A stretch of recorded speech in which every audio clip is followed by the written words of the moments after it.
White Water Walk is an attraction next to the rapids of the Niagara Gorge that I've never done before, and we've arrived for the first time to visit. As per any of these vlogs, I've recommended getting a parks pass in order to avoid the $17.50 plus tax fee that you would have for a regular admission. And also it looks like that line right behind me, so hopefully we'll skip that. I'll let you know once we get to the bottom. Get your parks pass, but for now we're going to go along on a tour of White Water Walk. Not to be that guy, but I'm not feeling this entrance area with like stanchions everywhere, tape. Is this a COVID thing? I don't know. It's kind of like,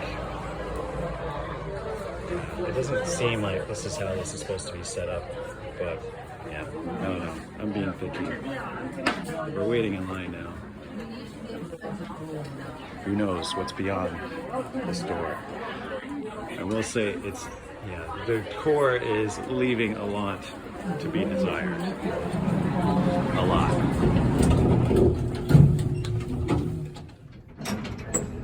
So you're just gonna exit here right there. Alright, thank you. Exit to the right.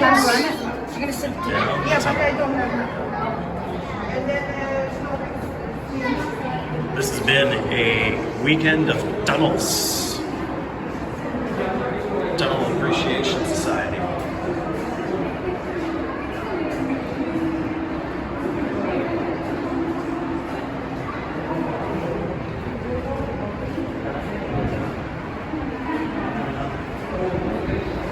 Tunnels after tunnels.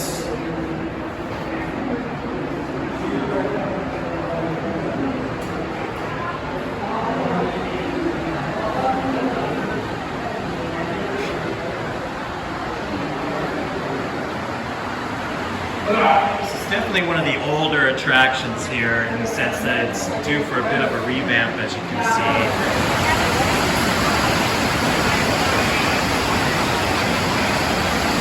Well, there they are, the rapids. To be honest, if you've been on the American side, you can get up close and personal with the rapids at no cost at all. I switch cameras to capture these birds that are soaring over the gorge.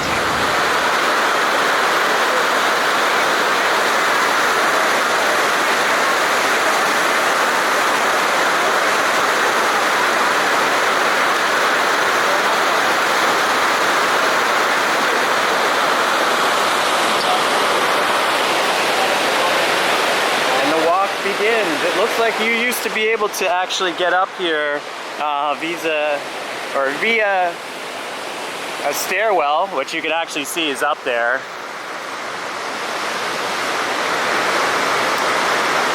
I would not mind the option of using that route, but unfortunately, probably due to safety concerns, it is not an option. It costs $17.50 as mentioned for this experience.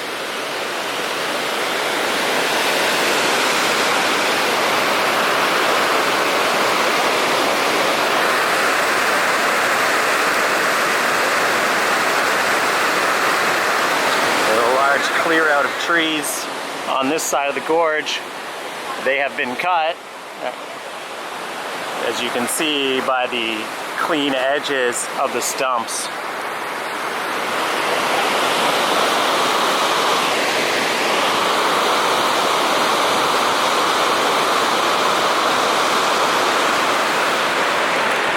Make no mistake, this is the spot where most people, when you hear about someone falling into the water, well, this is the spot where it happens. So yeah, this area and this attraction, despite whatever I say about it, consumes more tourists than any other attraction in Niagara, and it deserves respect for that. If you're gonna jump into these rapids,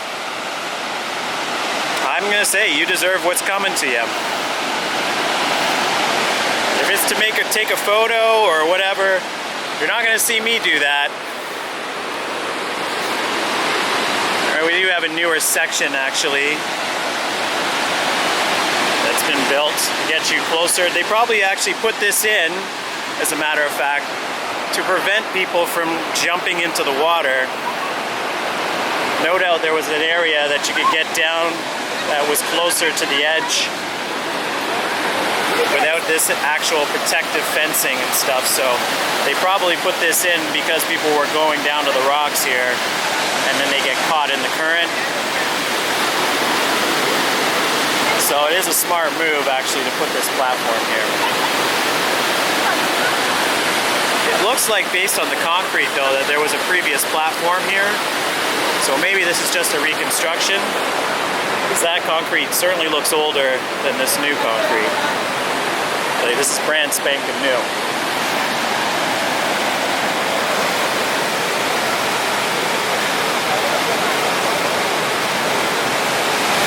You can see a break wall here, so there clearly was, it seems like there's 3 generations of platforms that were built on this side to look over the rocks.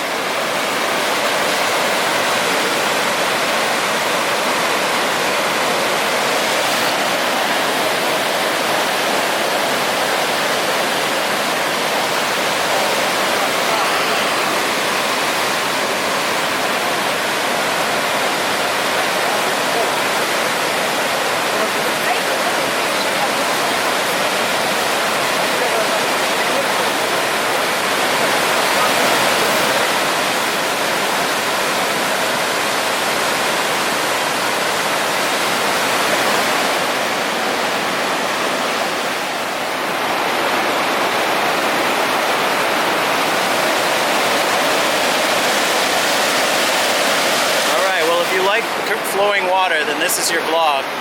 There is another sort of remnant of what was here before, shutting out of the rocks.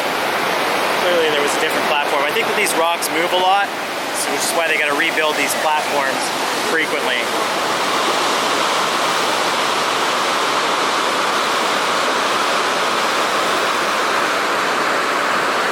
Alright, we carry on in our adventure here. Not having done my research, I'm not sure how many platforms we have to observe from. It looks like our timing on this one's good because we're about to get a little bit of an exclusive look. Let's just call this the metal pole platform. So it has a metal pole, it looks like a chimney. You can see also though from this side the interesting rock work. Completely natural, but again, like as I noted in the Niagara Tunnel Power Station vlog, you can really get an idea of the looseness or the tendency for this rock to be prone to erosion. As you can see, it sort of break apart in plates on the surface there.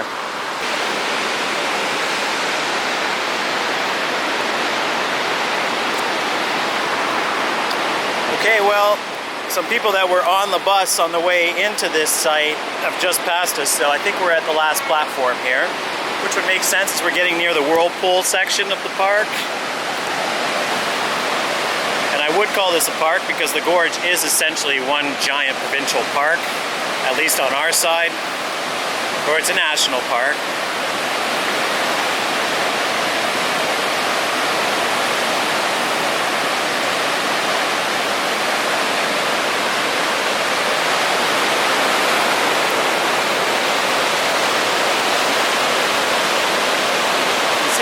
Fascinating old architecture on the other side of the gorge, and you can actually climb down there. As you've been able to see, there is people actually on those trails.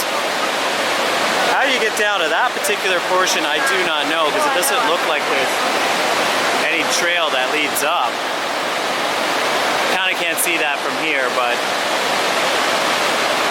that guy also has no shirt on, so I'm not so sure that's part of a professional pathway.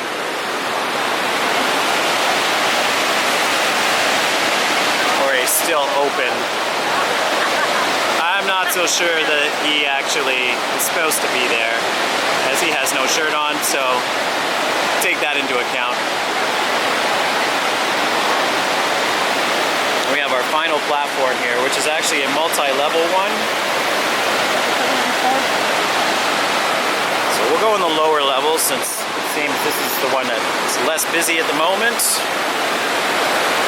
A little risk of getting wet here. And again, it's definitely part of the original feature. In fact, you used to be able to get down to this area, but it is since closed, as things were less safer and more fun back in the day. And again, this attraction consumes more tourists than possibly any in the world.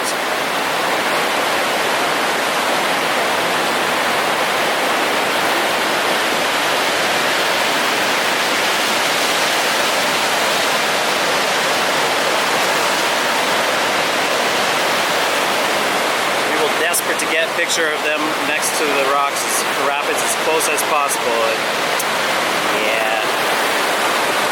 View of the observation area. Our next destination is just around the corner, which is the Whirlpool Aero Car.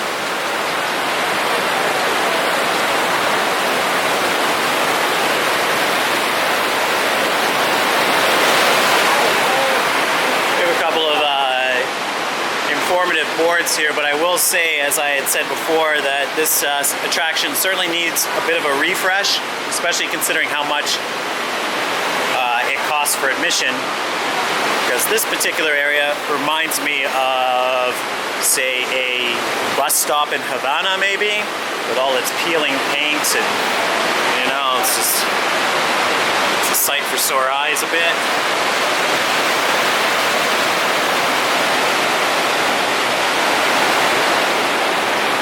This is a perfect spot to get a photo, however. Fortunately, I don't have any company to get one of myself, but yeah, it's a nice little vantage point.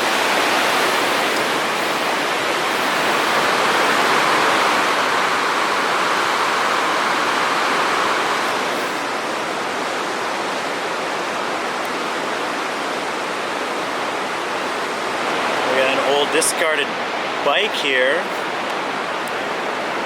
Nitro XT FS Mountain. Turns out that this wasn't so good of a mountain bike.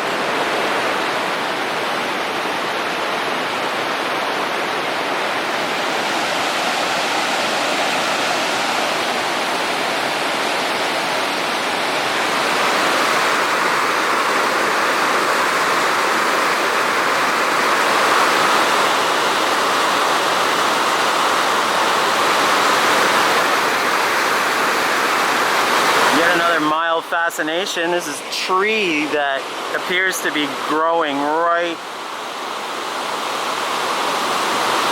from the base of this boulder. It's literally just split that rock in half and is persevering and growing out of that rock.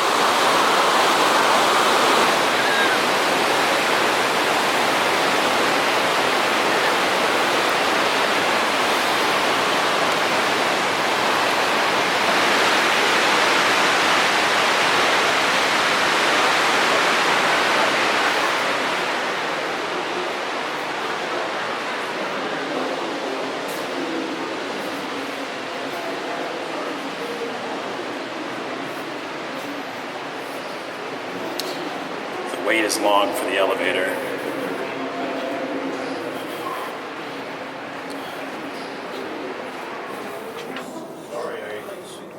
Exit through the gift shop. It's a multi-level gift shop, which is fascinating. Yes, you've got. I'm curious to see what's downstairs. Not much.